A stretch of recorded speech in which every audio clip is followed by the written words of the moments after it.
क्या आपने कभी सोचा है कि इंसानी सभ्यता की सबसे पहली कहानियां कहां से शुरू हुई थीं? तो बहुत सारे हिस्टोरियंस मेसोपोटामिया की तरफ इशारा करते हैं।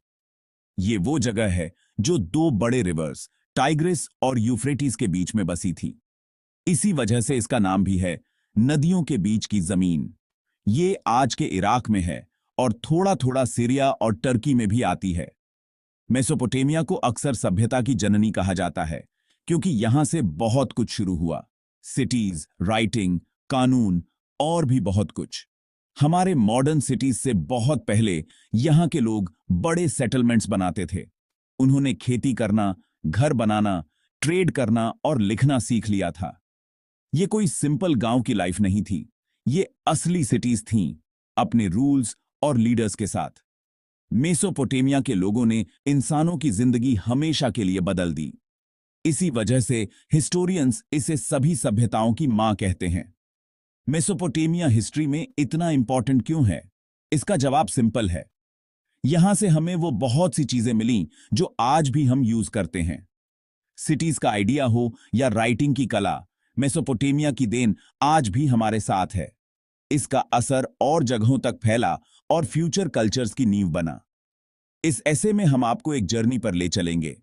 आप जानेंगे कि ये पुराने लोग कैसे रहते थे, क्या मानते थे और कैसे इन्होंने इतिहास बनाया। तो चलिए, सबसे पुरानी सिविलाइजेशन की कहानी में एडवेंचर शुरू करते हैं। मेसोपोटामिया की कामयाबी के असली हीरो थे टाइग्रिस और यूफ्रेटिस रिवर्स। ये दोनों नदियां टर्की के पहाड़ों से निकलती हैं और साथ साथ बहती हुई साउथ में मिल जाती हैं। इनके बीच की जमीन बहुत ही उपजाऊ थी, खेती के लिए परफेक्ट। इसी वजह से हजारों साल पहले लोग यहां आकर बस गए। मेसोपोटामियंस को पानी की वैल्यू पता थी। हर साल ये नदियां फ्लड लाती थीं, जिससे मिट्टी में ताजा सिल्ट आ जाता था। इससे सॉइल रिच हो जाती थी और फसलें अच्छी होती थीं। लोगों ने कैनाल्स और डैम्स बनाना सीख लिया था। वो पानी को ऐसे मैनेज करते थे कि उनके फील्ड्स में गेहूं, जौ और सब्जियां अच्छे से उग सकें। नदियों के पास लाइफ हमेशा आसान नहीं थी। कभी कभी फ्लड बहुत बड़ा आ जाता था और गांव बर्बाद हो जाते थे। कभी कभी पानी कम पड़ जाता था और फसलें खराब हो जाती थीं। लेकिन मेसोपोटामिया के लोग बहुत समझदार थे। उन्होंने पानी कंट्रोल करने के लिए सिस्टम्स बना लिए। इन इन्वेंशन से वो सरवाइव कर पाए और उनकी पॉपुलेशन भी बढ़ी। नदियों की वजह से मेसोपोटामिया ट्रेड और कम्युनिकेशन का सेंटर बन गया। बोट से सामान ऊपर नीचे जाता था। दूर दूर से लोग ट्रेड करने आते थे। इससे नए आइडियाज और इन्वेंशंस यहां आए। मेसोपोटामिया की कहानी उसके मशहूर सिटीज की भी कहानी है। सबसे इंपॉर्टेंट सिटीज थीं ऊर, उरुक, बेबीलोन और अक्कड। ये सिटीज सिर्फ हाउसेस का ग्रुप नहीं थीं। ये अच्छी तरह से ऑर्गेनाइज थीं, वॉल्स, स्ट्रीट्स, मार्केट्स और टेम्पल्स के साथ। उरुक को अक्सर दुनिया का पहला बड़ा शहर माना जाता है। यहां बड़ी बड़ी दीवारें, मार्केट्स और यहां तक कि एक किंग भी था। यहां 50,000 तक लोग रहते थे। उस टाइम के हिसाब से बहुत बड़ी पॉपुलेशन। यूर भी बहुत फेमस सिटी थी। ये अपने ग्रैंड जिगुरेट यानी मंदिर और अपनी वेल्थ के लिए जानी जाती थी। बाद में बेबीलोन पावर और लर्निंग का सेंटर बन गया। हर सिटी का अपना किंग और गवर्नमेंट था। ये सिटीज आपस में लैंड और रिसोर्सेज के लिए compete करती थीं। कभी कभी लड़ाइयां भी होती थीं, लेकिन ट्रेड और आइडियाज भी शेयर होते थे। इन सिटीज ने लॉज और टैक्सेस के सिस्टम्स बनाए, जिससे डेली लाइफ चलती थी। इन सिटीज में लाइफ बहुत बिजी थी। मार्केट्स में ट्रेडर्स, क्राफ्ट्समैन और फार्मर्स रहते थे। लोग मिट्टी की ईंटों से हाउसेस बनाते थे। ये सिटीज आर्ट, म्यूजिक और स्टोरी टेलिंग के सेंटर्स थे। यहीं से लेजेंड्स और मिथ्स निकलीं, जो आज भी याद की जाती हैं। मेसोपोटामिया में डेली लाइफ हमारी आज की लाइफ से बहुत अलग थी, लेकिन उस टाइम के हिसाब से काफी एडवांस्ड भी थी। ज्यादातर लोग किसान थे। वो फील्ड्स में मेहनत करते थे। गेहूं, जौ, खजूर और सब्जियां उगाते थे। वो भेड़, बकरी और गाय जैसे एनिमल्स पालते थे, दूध, मांस और ऊन के लिए। ट्रेड लाइफ का बड़ा हिस्सा था। सिटीज के पास हर चीज नहीं थी, तो वो दूर दूर से लोगों से ट्रेड करते थे। अनाज, कपड़ा और पॉटरी के बदले मेटल्स, लकड़ी और कीमती पत्थर लेते थे। मार्केट्स हमेशा बिजी रहते थे। ट्रेडर्स आपस में मोल भाव करते थे। सोसाइटी में साफ लेवल्स थे। सबसे ऊपर थे राजा, पुजारी और अमीर व्यापारी। बीच में थे कारीगर, व्यापारी और किसान। सबसे नीचे थे गुलाम, जो अमीरों या मंदिरों के लिए काम करते थे। लेकिन हर किसी का सिटी को मजबूत बनाने में रोल था। लोग मिट्टी की ईंटों के घरों में रहते थे। कोर्टयार्ड में फैमिली के साथ टाइम बिताते थे। महिलाएं घर संभालती थीं और कभी-कभी ट्रेड में भी हेल्प करती थीं। बच्चे अपने पेरेंट्स से सीखते थे और फील्ड्स में मदद करते थे। लाइफ सिंपल थी, लेकिन कम्युनिटी और फैमिली बहुत इंपॉर्टेंट थे। मेसोपोटामिया की सबसे बड़ी देनों में से एक थी राइटिंग।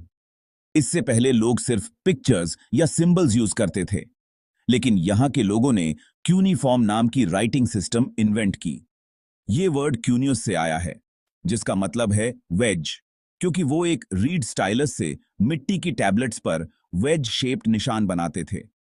शुरू में क्यूनीफॉर्म सिर्फ रिकॉर्ड्स रखने के लिए यूज होती थी, फसलें गिनने, ट्रेड दिखाने और टैक्स लिखने के लिए। धीरे धीरे ये और कॉम्प्लेक्स हो गई। लोग स्टोरीज, लॉज, पोएम्स और लेटर्स भी लिखने लगे।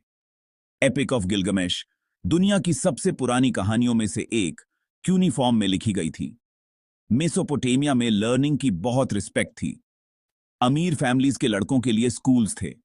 वो पढ़ना, लिखना और मैथ सीखते थे। स्क्राइब्स, यानी जो पढ़ और लिख सकते थे, बहुत इंपॉर्टेंट थे। वो राजा, मंदिर या अमीर ट्रेडर्स के लिए काम करते थे। क्यूनीफॉर्म और देशों तक फैली।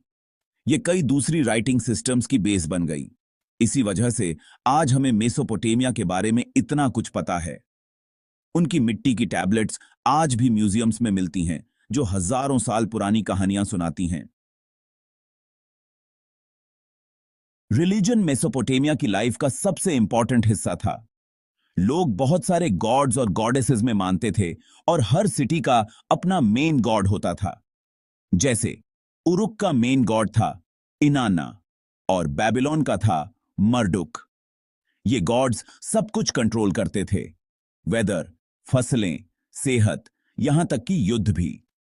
टेम्पल्स हर सिटी की सबसे इंपॉर्टेंट बिल्डिंग्स थीं और सबसे बड़े टेम्पल्स को जिगुराट्स कहते थे। ये बहुत बड़े सीढ़ीदार टावर्स होते थे, मिट्टी की ईंटों से बने। लोग मानते थे कि गॉड्स बिल्कुल ऊपर रहते हैं। प्रीस्ट्स इन टेम्पल्स का ध्यान रखते थे, प्रेयर्स करते थे और बलि चढ़ाते थे। फेस्टिवल्स और रिचुअल्स आम थे। लोग गॉड्स को खुश करने के लिए खाना, जानवर या छोटी मूर्तियां चढ़ाते थे। उन्हें लगता था कि खुश गॉड्स अच्छी फसल देंगे और सिटी की रक्षा करेंगे। प्रीस्ट्स बहुत पावरफुल थे, अक्सर राजा को सलाह देते थे और स्कूल्स चलाते थे। रिलीजन ने लोगों को एक साथ जोड़ा। इससे उन्हें उम्मीद मिली और दुनिया के रहस्यों को समझने में मदद मिली।